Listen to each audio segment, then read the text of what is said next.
After age 60, declining stem cells and stubborn belly fat accelerate physical decay rapidly. But here's something no one tells you. As a 106-year-old doctor with 80 years of medical experience, I know one switch that begins reversing this damage in hours, not days, not weeks, but hours. I'll show you exactly what happens inside your metabolism within 24 hours of activating this. Your energy will surge, that exhausting fatigue will disappear.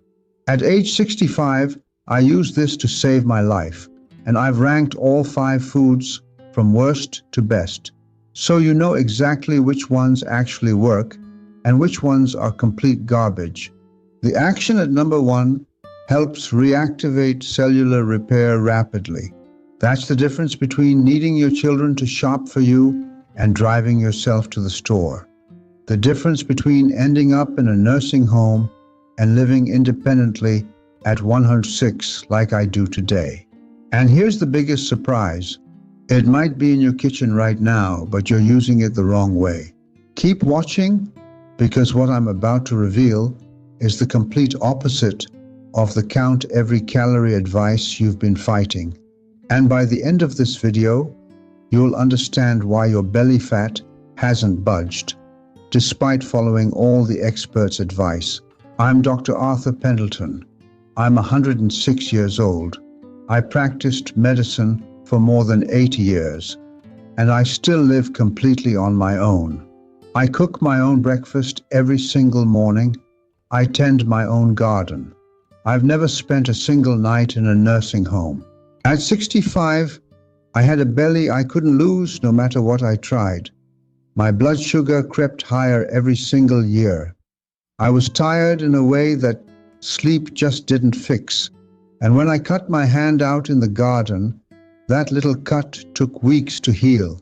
Weeks. As a doctor, I knew exactly what that meant.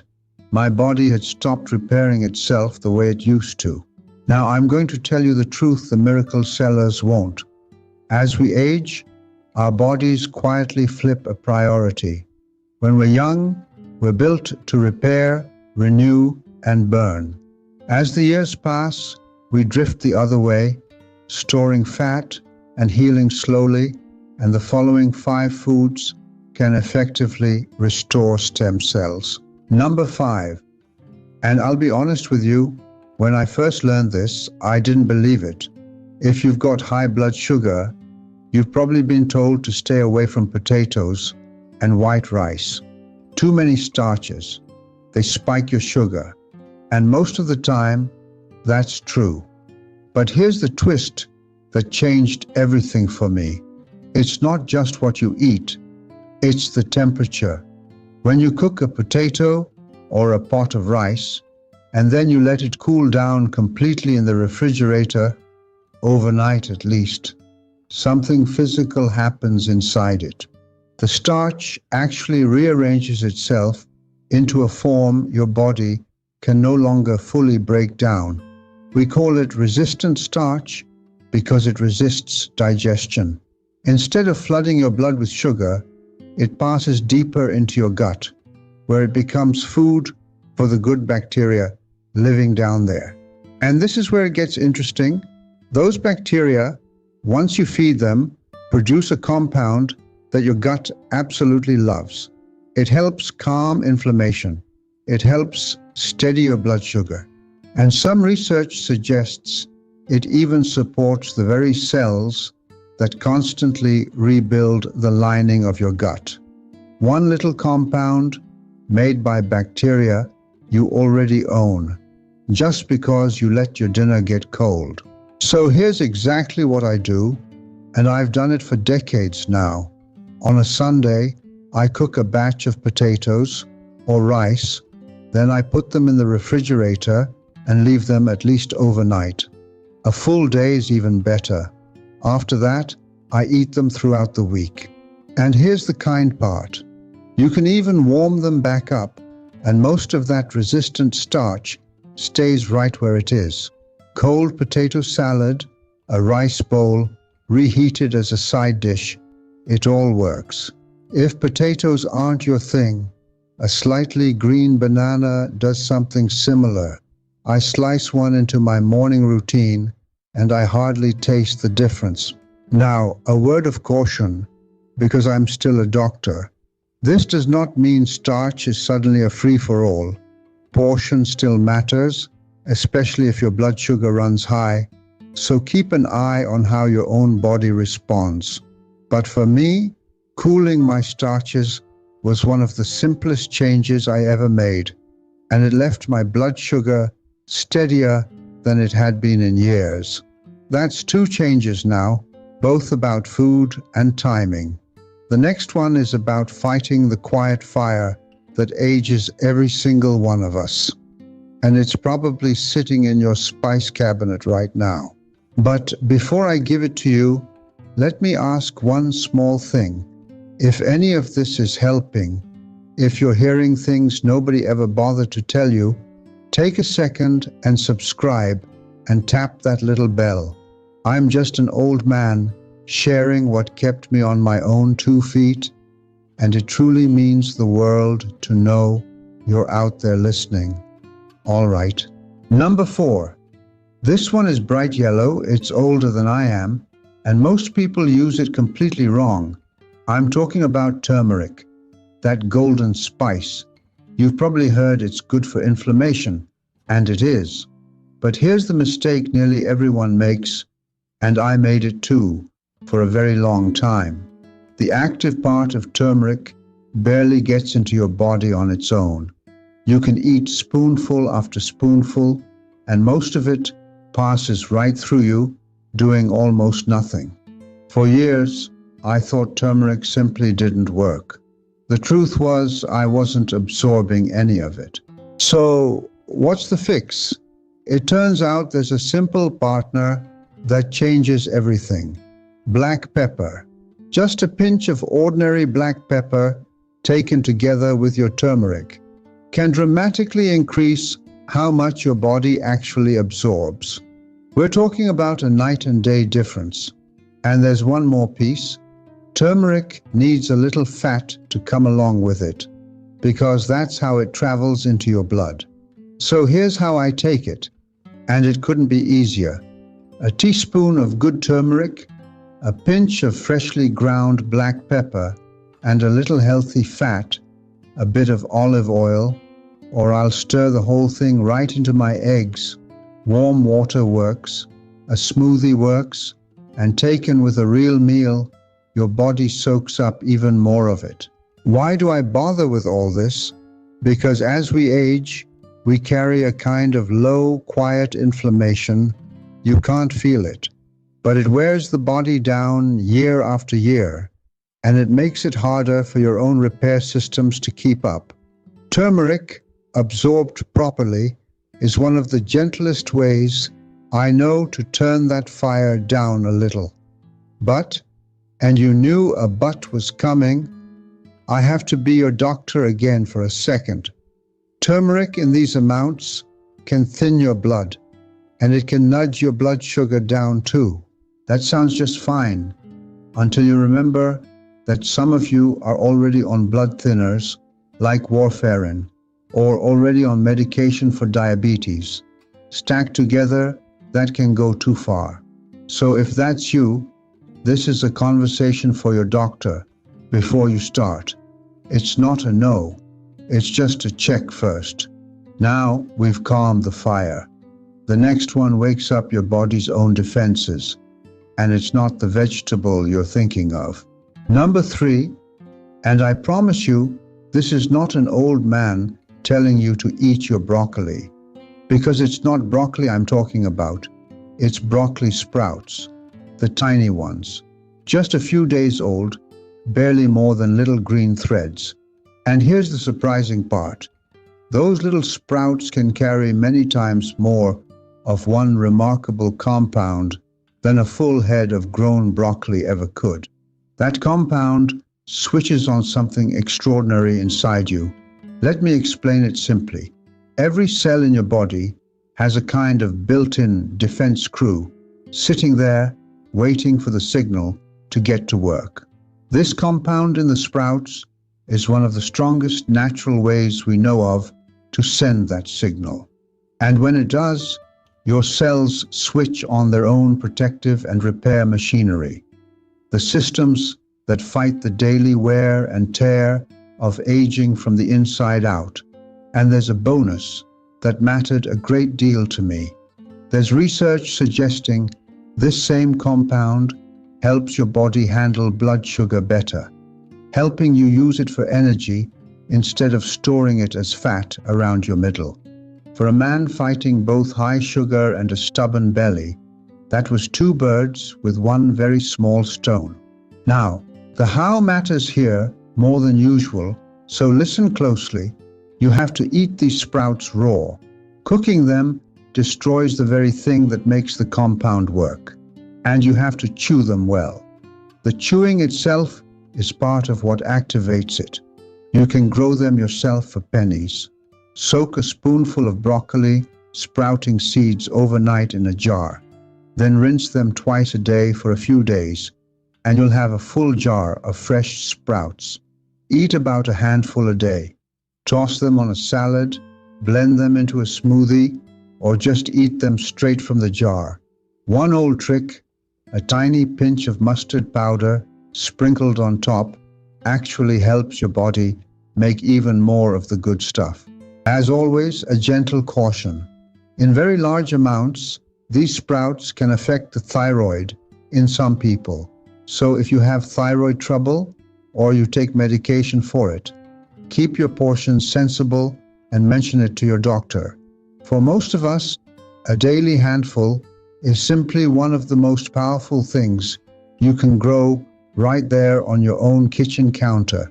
That's 3. Now for the one that surprised me most. Number 2, a little black seed that people have trusted for 2,000 years and that science is only now beginning to understand. Number 2, of everything I changed, this was the one I least expected to matter. And it comes from a seed so small you could hold 1,000 of them in the palm of your hand. Black seed oil. It's been used as a folk remedy for more than 2,000 years. My own grandmother kept a bottle of it. And for most of my career, I thought of it as an old wives' tale.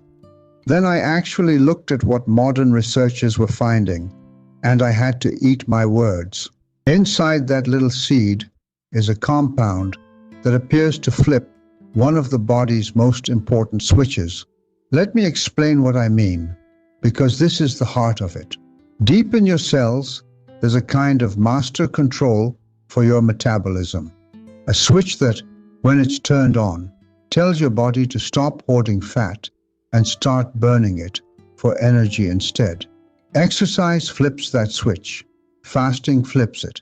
And it seems black seed oil can help flip it too, through its own separate door.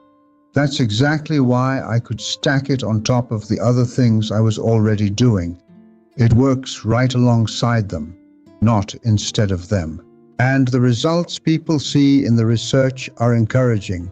Studies on black seed oil have pointed to help with blood sugar, with the waistline, with weight, the very things I was fighting at 65. Now, I want to be careful here. These are aids, not miracles. They nudge, they don't erase. But a nudge, repeated every single day for years, is precisely how I got from where I was to where I am. Here's how I take it. About half a teaspoon to a teaspoon a day, and I started small, just half, to let my stomach get used to it.